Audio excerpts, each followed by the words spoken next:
संख्या एवं संख्या पद्धति। संख्या और संख्या पद्धति में क्या करते हैं, पहले हम देखते हैं, जितने भी हम पढ़ाई जब स्टार्ट करते हैं तो गिनती गिनना शुरू करते हैं। तो हम जितनी भी गिनतियां गिन सकते हैं, जितनी भी गिनती जो एक से लेकर के आप शुरू करो, गिनते चले जाओ, उस सारी गिनतियों को हम कहते हैं प्राकृतिक संख्याएं। क्या कहते हैं? प्राकृतिक संख्या या नेचुरल नंबर।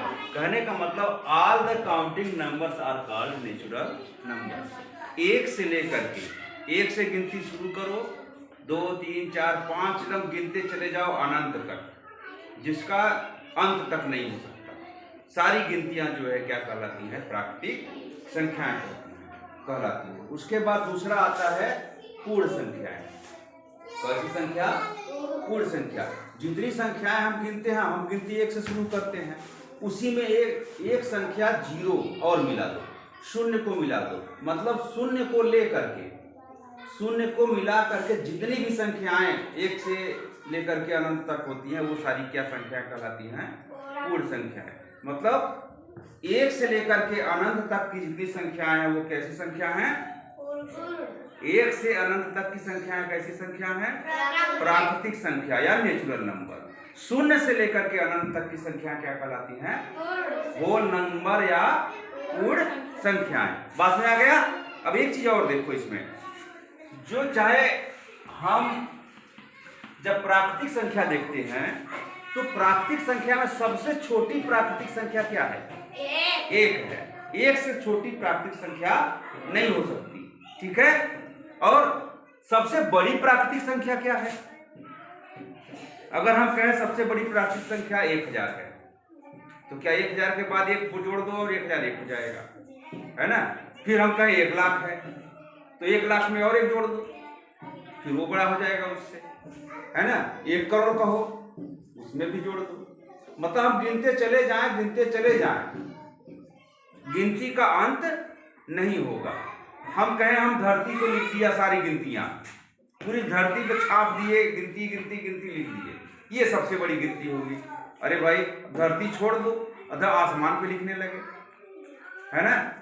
आसमान भरते जाओ, भर गया, फिर दूसरे आसमान में चले जाओ, चंद्रमा पर लिखो, है ना? मतलब हम गिनती का अंत नहीं हो सकता। तो हम कह सकते हैं कि सबसे बड़ी प्राकृतिक संख्या हम पता कर सकते हैं।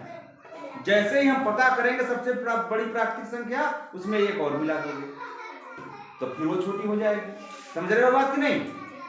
तो कहने का मतलब सबसे बड़ी प्राकृतिक संख्या हमको पता नहीं है, वो असंभव है पता करना, ठीक? उसके बाद आता है सबसे छोटा पूर्ण संख्या। सबसे छोटा पूर्ण संख्या क्या है भाई? शून्य है। क्या है? सबसे छोटी पूर्ण संख्या शून्य है। और सबसे बड़ी पूर्ण संख्या क्या है? वो भी नहीं पता चलेगा, क्योंकि जैसे ही बड़ा करते जाएंगे वो बढ़ता चला जाएगा। तो कहने का मतलब सबसे बड़ी प्राकृतिक संख्या और पूर्ण संख्या, इसको लिखना नामुमकिन है, हम नहीं लिख सकते, ठीक?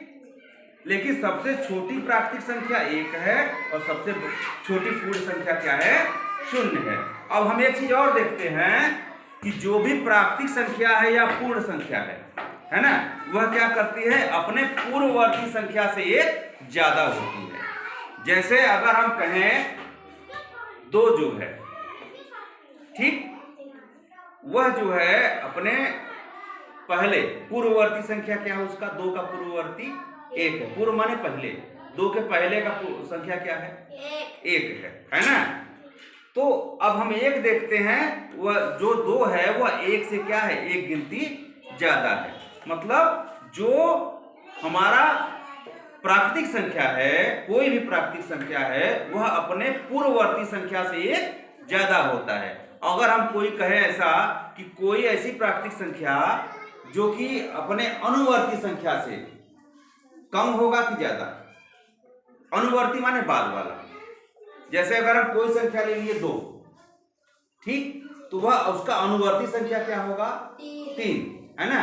तो जो कोई संख्या अपने अनुवर्ती संख्या से 1 कम होता है, कोई भी प्राकृतिक संख्या अपने अनुवर्ती संख्या से क्या होता है? 1 कम होता है, और पूर्ववर्ती संख्या से 1 ज्यादा होता है। ऐसे ही होल नंबर, है ना।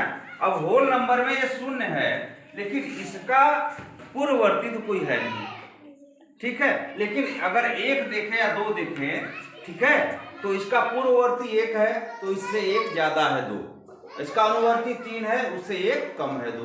बात में आ गया ना। तो ये हमारा क्या हुआ, प्राकृतिक और